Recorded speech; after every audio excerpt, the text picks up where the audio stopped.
This is From Ring to Veil, a wedding planning podcast, the PNW's complete wedding resource, with your host, Kim Mills and Shannon Palmer. This is episode number 33, 11 tips on how to reduce your wedding floral costs. We are always looking for places to save a little money. So, we know about floral, so we thought today we would share a little wisdom and teach you guys a few things on how to reduce your floral cost for your wedding. We know we are believers in floral, so we aren't going to tell you to cut it out of the budget. Not at all. No. We thoroughly believe floral enhances your wedding. Exactly. But, there are some things that we learned over the years to help, our clients even, and we want to pass that knowledge on to you guys on how to make it a little bit easier to get the look and the feel that you want and not blow the budget totally out the water. Because, if you've made a budget, you've planned on how much you want to spend. Mm-hmm. And, of course, you can always extend that, and that's just fine.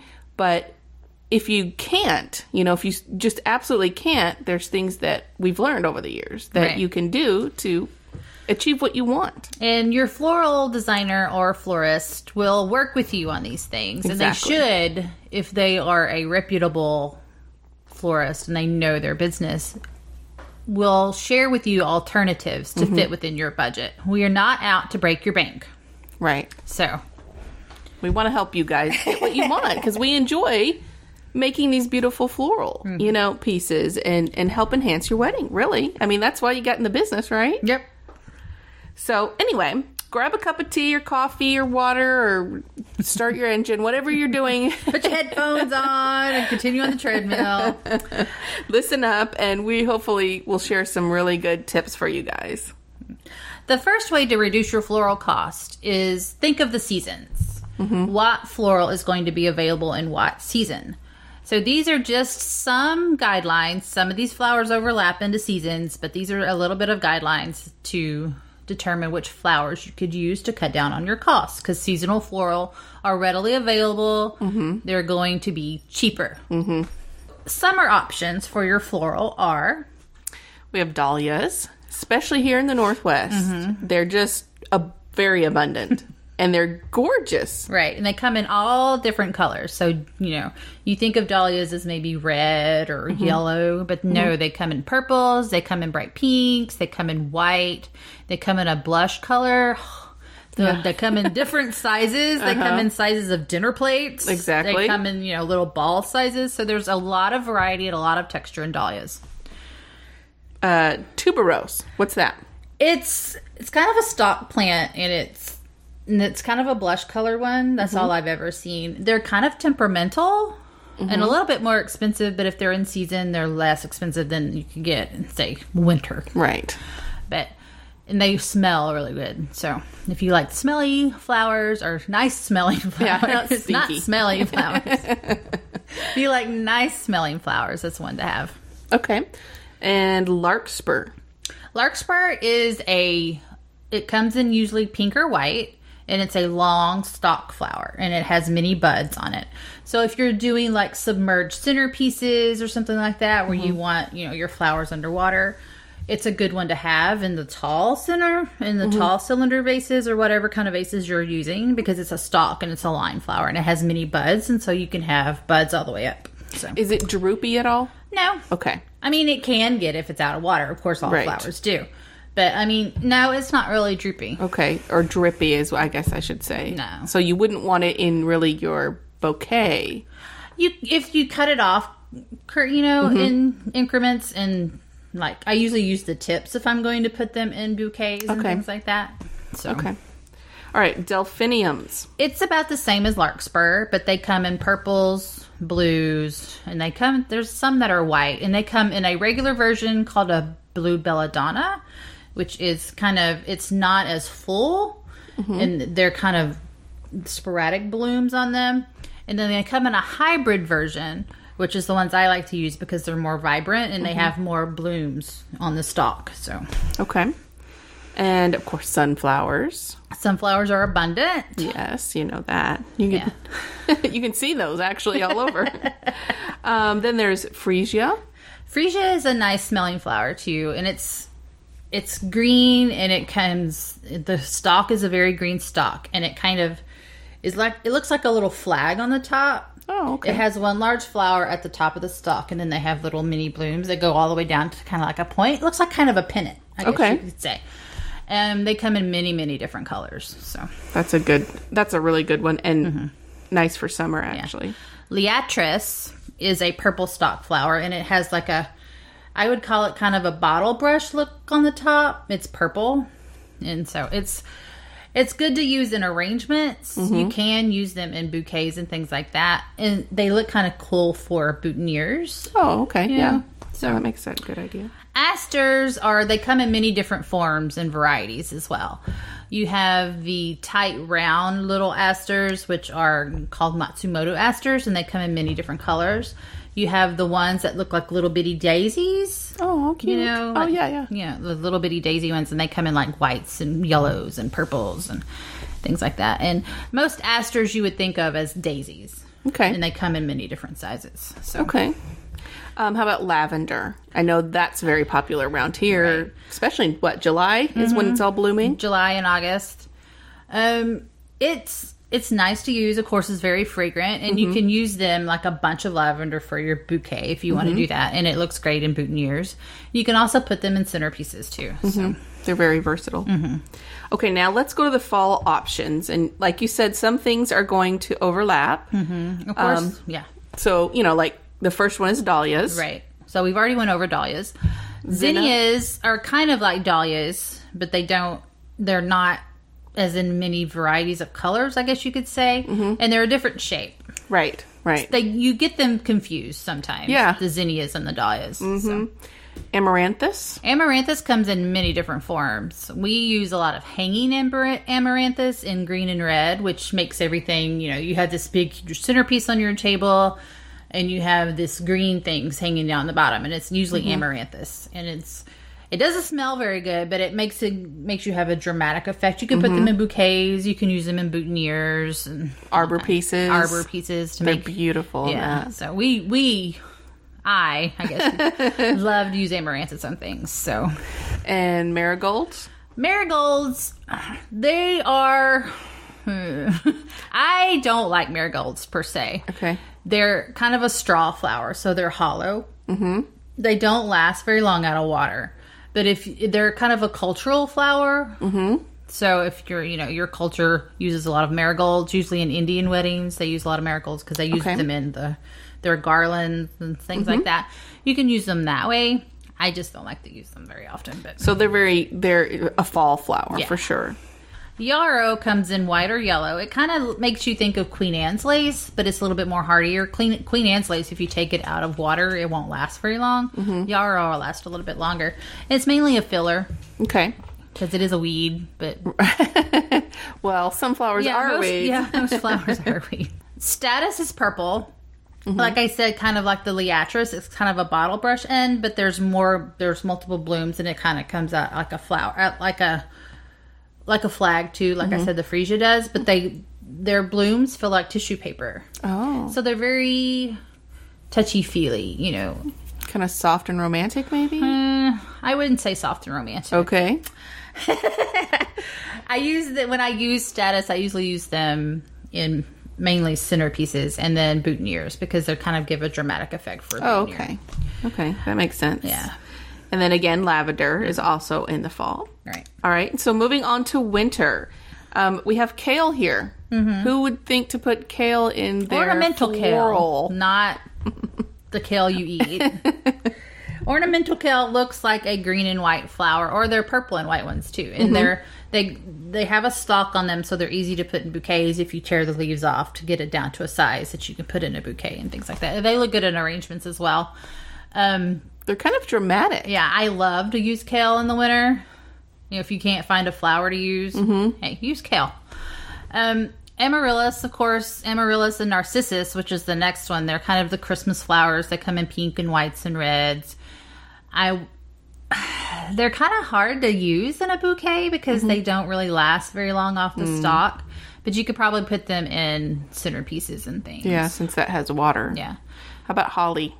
Holly, it's a green. Mm-hmm. It's spiky. Mm-hmm. You might want to limit where you put it.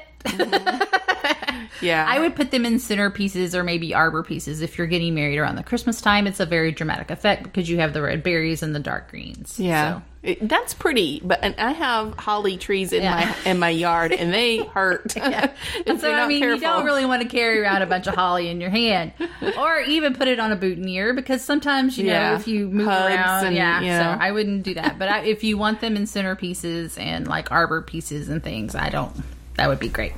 And so it says evergreens here. Mm-hmm. What do you mean by evergreens? Like your evergreen trees. Just the foliage. Yes, the foliage. Okay. You can use them in the winter. Here, they're around all the time. But if you're living in Texas or Oklahoma or, some of the southern states that don't have an abundance of evergreen trees, they get them around the Christmas season. The floral suppliers do. So if you want to use them, that's the best time to use them. Okay. If you're in any other state besides Washington or Oregon. All right. So we have tulips, late winter tulips. Mm-hmm. Tulips start coming in about February. Okay. So you'll start seeing tulips in February. Tulips, sweet peas, daffodils, and anemones you'll start seeing in February. They're smaller because they're not fully developed yet. Right. So those use sparing. I would wait till the spring to use them because you get better blooms that way. And they're more abundant then. Right. And you'll probably save a little bit more money waiting till spring. Yeah. So again, spring, you've got your tulips. And what'd you say? Sweet peas, daffodils, anemones. Anemones are one of my favorite flowers. Anemones. Anemones, those are hard to say. Anemones. Yeah.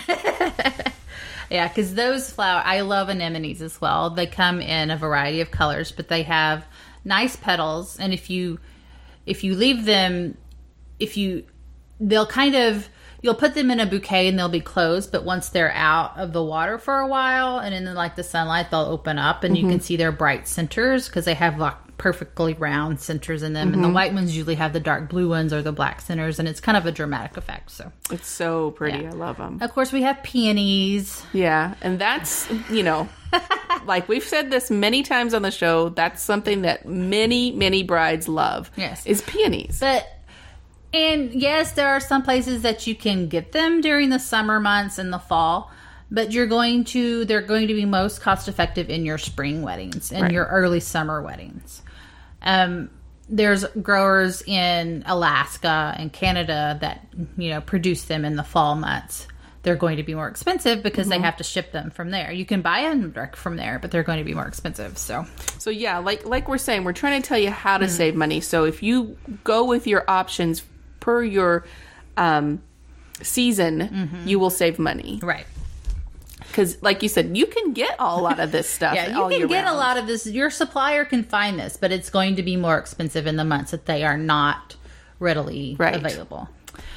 Snapdragons. I love snapdragons. I don't use them in a lot of bouquets because you have to take off too much of the flowers and the blooms to put them in a bouquet. So they're more dramatic and more effective in your arbor pieces or your large pieces in the front, like your altar pieces or your center pieces and things.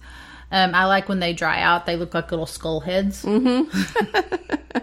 I just set some if I don't use it all, I just set it there and let it dry out so I can look at little skull heads. I don't know. I'm kind of demented that way. Anyway. So we have hyacinth. Hyacinth is, you rarely can get it any other time of the season except for spring. And it comes in different forms. It comes in a muscari, which looks like little grapes.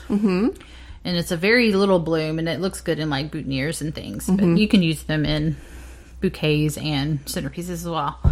They're mostly purple. There's some whites. So if you're... Yeah, I love those. Yeah. We forgot lilac. Oh, yeah. Lilac is readily available in the spring. It's hard to get any other time because that's when it starts to bloom. And it's right now, here, it's starting to bloom. Here, because my lilac tree is starting to bloom. And I love the smell of lilac. So yes. So definitely springtime flowers are probably that's when it seems like you get the most unique flowers. Right. Is in the spring, of course. So, but like we said, you can get tulips in August, of course, because you've got to realize when it's spring here, it's fall on the southern hemisphere.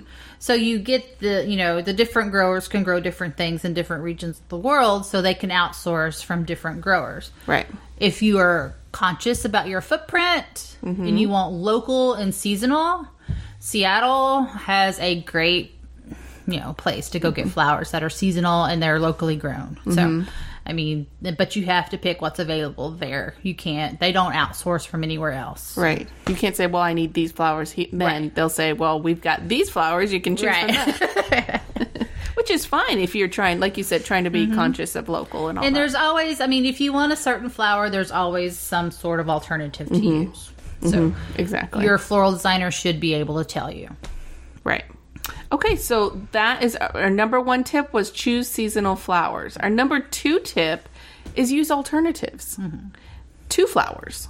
Instead of using floral for everything, you have some alternatives that you can use. I love candlelight. I think most people. Right. So I love using candles in your centerpieces and things, even during your ceremony. So I will always be an advocate for candlelight and vases going up and down the aisle. There's a better weddings at 3 PM. I'm like, I don't care. It's romantic. I mean, there's no two ways around it. It's romantic, and that's just what you think of. If it's inside, if you're getting married inside, you can turn the lights down and have, if it's 3 PM and have your candles set up. So it'll have that ambiance. If you're having it outside at 3 PM, no, candles will not work. Right. Right. But no, kidding. So also, when we say alternatives, it means you may not have to do flowers on every single table. So you can have floral pieces on a few tables, and then you can have candles on a few tables, and then you can have something else. Yeah. So I give my clients, when they come in, they say, I have this limited budget, but I want big dramatic centerpieces. I say, well, let's do 2 or 3 dramatic centerpieces on your tables that are points when you walk into the ceremonies or the reception space. It's going to draw your guest's eye to. Like, put that big dramatic centerpiece in the center, smack dab in the center table. My Texan came out there. And then put one on either side. So you're going to have them maybe in like a triangle formation or in a diagonal formation. You don't have to put those huge dramatic centerpieces on every single table. You can use a low flower centerpiece on the other tables, and then you can use a candle in cylinder vases or a candle in a dish with water, like floating candles, or a floating flower in a bowl. I am, your floral designer is here to advocate for your budget, basically. So they're going to work with you. Exactly. So other alternatives that you can use on your table, and I've seen, of course, if you go to Pinterest, you can find a bunch of things, but, branches. So let's say you're doing an outdoorsy or rustic type thing. You can use branches as a centerpiece and use candles around it, or even small little floral things, to cut down on your floral costs. Right. Greenery garlands are really big right now, but you think garlands are inexpensive, but your floral designer has to sit there for at least 2 hours to put a 6-foot garland together. Yeah. So you're looking at the garland cost of the greenery and then the labor to put it together, because the flowers cost, yes, but then you have the labor of your floral designer. So you have to think about that. So putting a garland together is expensive. So it's not, if you want to just lay garland on, if you just want to lay greenery on the table, yes, you can do that in like a garland formation, but you're not going to get it to hang over your table. Right. So greenery, being just kind of laid on the table in a pretty way, of course. And I've seen where you can use, like, my husband, we cut down a tree and I have this big, huge log that I want to use for a centerpiece, but I haven't been able to do it yet. And that I want to cut out like little circles in so we can put candles in it and then put like different things around it. So I haven't got to use that yet, but I want to so bad. We'll have to just do that, set it up, and take some pictures, That'll be fun when we have time. Yeah. Another alternative is boxes. You can make all kinds of wooden boxes and put things, like you can use them for flowers, but you can use them for other things too. Maybe something that goes with your theme or your colors or something like that. I had a bride recently, her fiance made all of their centerpiece boxes, and they were cute. They looked like little crates. And they were really well made. And I'm going to ask her if I can buy them if she still has them, because I still want them. Anyway, so ask your floral designer. Say, hey, I have all these containers, or my fiance is going to make these. We can put our centerpieces in. It will cut down your rental costs or vase costs. If they give you the vases, they include that in the price of your floral arrangement, or the rental price is included in your floral arrangement as well. So if you bring your own vases, which I love my brides to bring them, because I don't have to store them after they can, and I don't have to go back and pick them up. So that's another expense. If you just have, like, if the arbor is already there at the ceremony site, and your floral designer doesn't have to bring it and set it up. And if you bring the floral designer your own vases, she doesn't have to come back and pick that up in the evening. So you don't have another charge there. So that's another cost. Bring your own vases, boxes, whatever that you have. So we've also seen people use books. Yeah. And we love that. Books and like little pieces of, memorabilia or something that they've done together, or that means something to them. So you stack books on the table, you put candles around it and like little mementos. That's awesome. And your floral designer will set that up too if you don't want to. But of course, there's going to be a charge for that. Of course. Another alternative could be like vintage pieces that you found that you think is really awesome, that fits your personality and your theme. I've seen like vintage shoes. Yeah. Things like that. I don't know if I'd want shoes on the table. But anyway.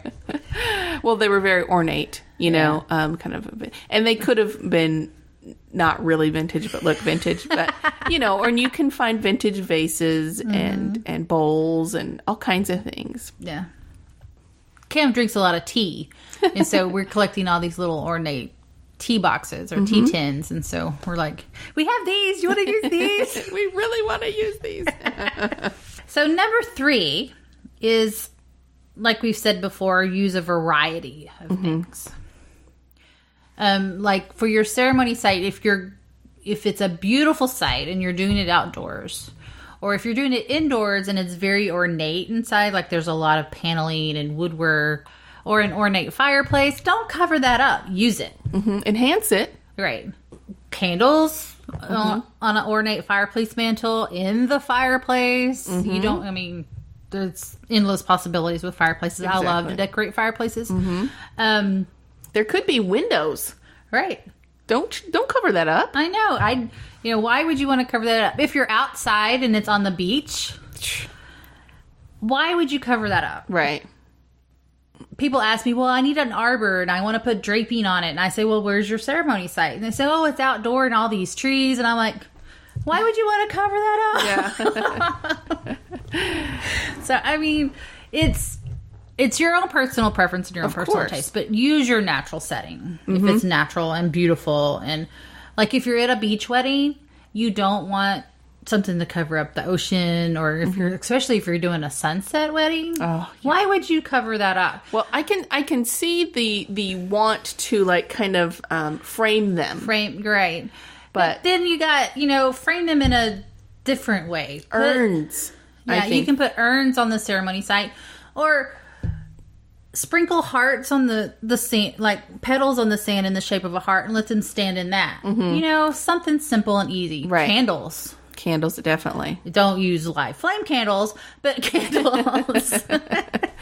It'd be too windy, I think. For the candles. Well, you put them in a vase, but still, I wouldn't put live flame candles out there anyway, because they might. Well, I think the point to variety is you don't have to have a bunch of floral, right? Or on an arbor, and you can do things like draping if there's a need, right. If it's not a very pretty setting. Or like you said, candles on the beach, or the petals or something, some kind of a variety that's not the norm that you see in all these wedding pictures. Oh, right. There's an arbor. And there's the floral, and there's and the a draping. simple arbor with a little bit of draping, maybe not over the whole thing. Yeah. Maybe just something over to the side and it comes down on one side. That's fine. You don't want something to take away the natural element or the natural setting that you're going to get married in. I had a client today, this morning, ask me, she says, well, they moved the arbor at the ceremony side. Now it's not a very pretty picture behind it. So she's like, can you do something for that? And so we're thinking of doing floral wall. Yeah. No. We're thinking of doing, because she says it's still nice and pretty back there, but right at where they put the arbor, there's like gravel or something. And so she wanted something to kind of take away from that. So we're thinking about doing floral strands on the arbor there. So that's a variety. That's different. It's not a lot of floral. And if you use a cost-effective flower, say a carnation, it won't be as expensive as a lot of floral alternatives. So variety is number 3. So number 4 is the seasonal theme. We've already went over like the seasonal flowers and things. So if you're getting married in winter, use your natural elements around. There's lots of pine cones. There's lots of evergreens. If you're getting married in a hotel, they've already have it decorated for Christmas. Hey, use it. Get it, if they have Christmas set up in their ballrooms and things like that, use that to your advantage. Go with that. I mean, it's cost effective. It brings down your cost. That's right. So use what's readily available during the season. It's like winter themes, and you're getting married around Christmas. Christmas is a great wedding theme. Right. Fall. I love fall. love fall. And I love the fall flowers, and I love the fall themes. This one's really kind of... there's a couple of different ways you can go with this. You can go with the apples and do it kind of a fruity seasonal look there, or you can go with pumpkins and gourds and wheat and leaves. Yeah, and instead of rose petals down the aisle, you'll do fall leaves. You can do natural wood arbors. You don't really have to decorate those too much. You put leaves around them. Gather your leaves off your Hey. Well, grab some dahlias, because those are in season. I just love fall. Use what's around. Right. Summer beach theme weddings are great. I've seen where they have a candle on the table with sand in it, and there's a couple shells and a candle and some starfish. That's great. It's simple. It's elegant. I don't mind doing things like that. I don't mind suggesting things like, you're having a beach wedding, let's bring out that theme. Right. So, I mean, we're not going to go all kitschy on it. Right. We want it elegant. You're not going to lay out netting and But I mean, hey, if that's what you want to do, turn over a boat and throw some net over it, and make that your whatever. So All right. So for spring, go with your imagination. Yeah. Spring, what happens in spring? Flowers bloom. Yes, we can use lots of flowers. It rains a lot, especially here in the Northwest. Yes. Use umbrellas as your theme. Have them hanging places. For your arbor, have them hanging from, if you're getting married outside and you're getting married under a tree, hang them from the trees. Hang flowers off of them. Just go with it. Of course, there's lots of flowers. You can use butterflies. You can use bees. Anything like that. So right.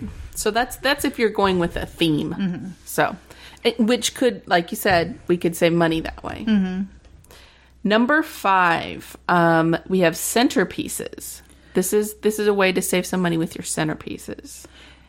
We've said before, different centerpieces on different tables. So also different sizes and shapes. They, smaller centerpieces are lower cost than your big elaborate ones. So do a couple of big elaborate ones, couple of small ones. So or 3 different sizes even. I mean, it's totally up to you. If you want to do something different on every table, you can. But that gets kind of costly. So we're trying to save money. Yeah. It can.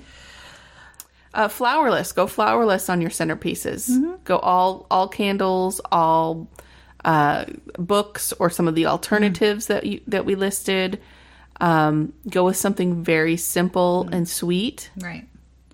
And another thing, we've talked about themes. We love themes. You come to us with a theme, we'll go crazy. At least Kim and I love to talk about themes. Yeah. So, wouldn't it be nice to do a wedding that's like this? And we've already said candles. So, and using your ceremony pieces as if you have small ceremony, or if you have a variety of ceremony pieces that are like in vases, you can use them for your centerpieces as well. So right. So double use. That's a huge one, I think. Right. And if you were thinking of having a head table, I always, if this is my number one cost saving thing for the bride, is if you're having a head table with all of your bridesmaids and groomsmen on there, use those bouquets. I provide a vase with my bouquets. If your floral designer does not, get a small cylinder vase with a little bit of water in it. Tell your bridesmaid where they're sitting, put the bouquet in the vase. That's instant centerpiece. Yeah. You can put candles down it as well to give it more oomph. But use those bouquets as centerpieces too. Yeah. It looks really pretty too. Because they're usually wrapped or... Because they're gorgeous anyway. You know, why not reuse them? All right, so moving into bouquets, number 6 are money-saving tips for bouquets. The one money-saving tip I give to my brides is their bridesmaids' bouquets do not have to be elaborate. They are not the shining star of this show. So use a single type of flower. Use a clutch of hydrangea or just, the same roses in each one of these bouquets. Use 3 or 4 stems of sunflowers if you're using sunflowers. It does not have to be, you don't really have to have any greenery. Leave the stems long, tie them up with a ribbon. You have, a great bouquet with, sunflowers. You don't want to skimp on your bouquet. Yes, we can find alternative flowers. So if you find this bouquet you love and it's going to be way out of your price range, there's always alternative flowers. But make yours stand out against the rest of them. That's where you want to spend your money. Right. On all flowers, if you have nothing else, you have your bouquet and your man's boutonniere. That's totally fine. But you need to splurge on yours. Okay, and we've kind of already touched on this, but for bouquets, alternate flowers can be used. Like if you're getting married in August and peonies aren't available, go with garden roses. They look almost the same. They're very elegant. They come in many different variety of colors, more than peonies. So that's just one example. Right. I mean, there's many examples for, out of season, very, very costly flowers. You can always find something that's very similar, and it looks just as beautiful. Right. Floral designers will have a readily available list of alternative flowers, or they know how to make certain flowers look like others. So if you're really wanting those peonies, there's always these tricks of making something look like a peony in different ways. So you're telling too many secrets. I know. I'm sorry. All right, so that's number 8. That was number 6. Number 7 is boutonnieres. Now, you can go crazy with boutonnieres. I have seen some awesome stuff that don't even have any flowers in them. Right.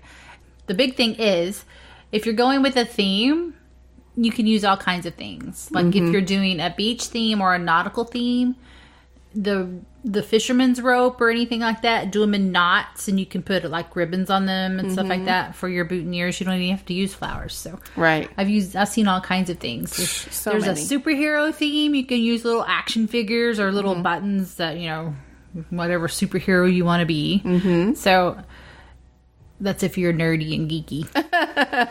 Hey, we love nerds here. I know. So there, number 1, a non-floral boutonniere. Right. The next one is just use a single rose boutonniere or a single flower boutonniere. They're going to be cheaper. You put one single flower with some greenery on it. You don't have to go elaborate. And it really depends on the groom too. Right. The groom doesn't want some big, huge thing on he might want it, but most of them, Yeah. Most of them, a lot of them aren't picky. They don't care what you give them. But some of them are like, I'm not wearing that. Yeah, or I'm not wearing this big huge flower on my lapel. Sorry. So don't forget to ask them what they want too, because they need to be included in that. It is going to be on them all day, right? Right. So use just greenery as well. This is our next one, our next tip. Rosemary, if you're using kind of an herby theme, use rosemary. It's awesome. Lavender, things like that. So, wheat, something that's just, well, we say greenery. That's not really green, but you get the drift. Yeah. Or you could just do a pocket square. With it, you want to splash a color on your groomsmen? Use a pocket square in your colors. Because some of them don't even want to wear anything on their lapel. I mean, it's times are changing, you know? Right. So, all right. Number 8. Our favorite thing. Dun, dun, dun. Corsages. Our number 1 tip is for not to have them. I hate corsages. I hate to make them because I don't like them. I don't do prom things. And so I am strictly a wedding and event florist.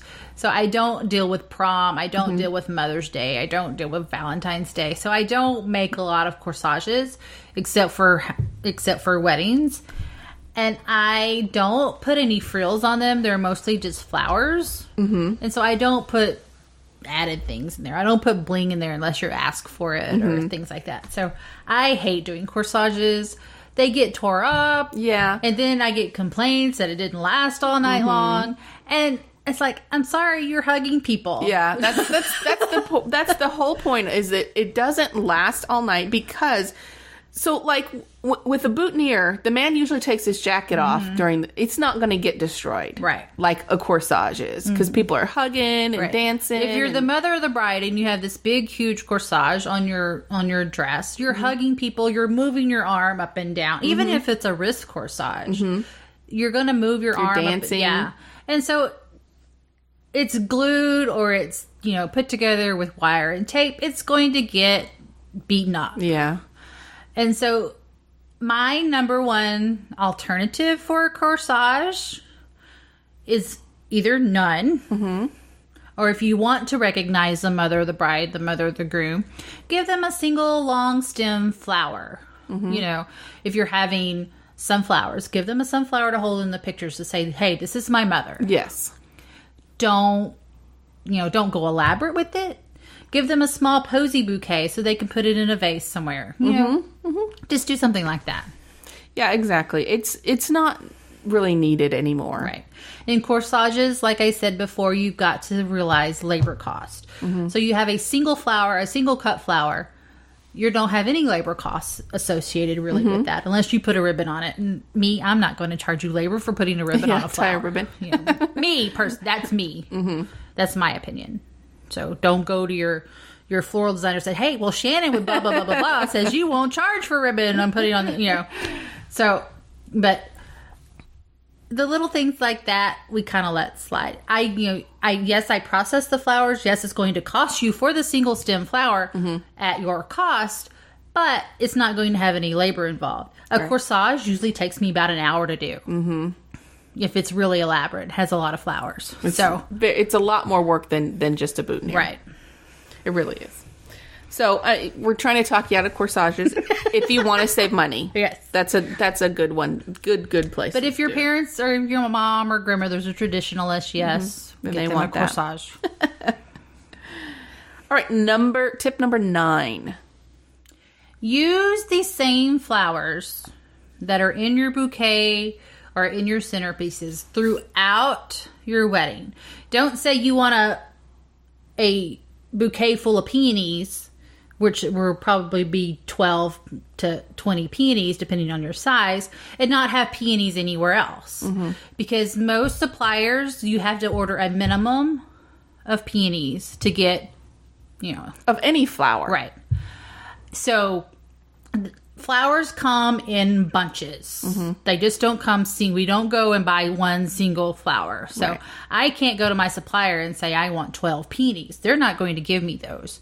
You need to order 50 to get, for me to order these, because they're not used hardly anywhere else. Right. So if you're going to have centerpieces and altarpieces, you want your flowers to be cohesive. anyway. So, yeah. So you want to use the same flowers throughout. So you don't want it to look disjointed either. You don't want your ceremony to have a certain kind of flowers and you're going your centerpieces and have another. Mm-hmm. Everything, I like things to be cohesive. It's just me. But well, and then it kind of brings the whole thing together. Right. You know, it brings the ceremony and the reception together, and it's one big event. Yeah. You can use a special flower in your bouquet, but not only that flower. You know what I mean? Like, so we have these same flowers throughout. We have these garden roses throughout the whole ceremony reception, and if you wanted to throw in just another special one that you can get a smaller bunch of, yes, do that. But to save money, right. So the more flowers you buy in that one certain type is the cheaper it's going to be for you. Right. Most cost effective. Right. Sorry. Is this making sense? Yeah, I think so. Because you have to buy so many. Right. So if you have, like, you want freesias throughout your whole wedding. So you need 110 stems of freesia. Mm-hmm. That's going to be more cost effective than buying, like, say, 50. Because the more you buy, the cheaper they are per stem. Right. I know we're giving a lot of secrets away, but we're here to inform you. Yeah. Oh, yeah, definitely. This is how you save money if you want to save money with floral. Hey. All right. Number 10. Tip number 10. Be open to recommendations and trust your designer. Period. Next tip. No. Really, they should be there to help you. That's the point. They're here to help you decide on what you want and give you what you want. Right. So if you cannot afford the picture that you brought from Pinterest, they should be able to help you. Get something close, an alternative. The same colors, the same feel. That'll make it look almost the same for you. Exactly. Trust your designer. You know, that's why a designer is very important. That's why if you go to, say, your Aunt Sue, who's had a few, she did this beautiful arrangement for Thanksgiving. Mm-hmm. Let's go to Aunt Sue to do our whole flowers. You get what you pay for. Right. She's not going to have the knowledge and the know-how and the connections to do that kind of stuff. We'll say this again. You get what you pay for. Yes, I found this person that will do all of these arrangements for this amount of money. You ask yourself, how long have they been in business? Where did they get educated? I mean, you have to ask who are their suppliers. Right. So you have to ask all these questions. Do they have, like, I have a home studio. Mm-hmm. So I don't have a storefront because I'm not a storefront florist. I have a dedicated space in my house that I have all of my rental equipment, everything else. I have the proper tools to use and things. So ask all these questions. Where were you educated? How many, what were you educated by? Who, what, where, when? Ask all these questions. How many weddings have you done? Right. Where's your gallery? Mm-hmm. Those are important. You get what you pay for. I'll say that again. So if you have a reputable floral designer, they should be able to help you design the floral that you want and you should be able to trust them.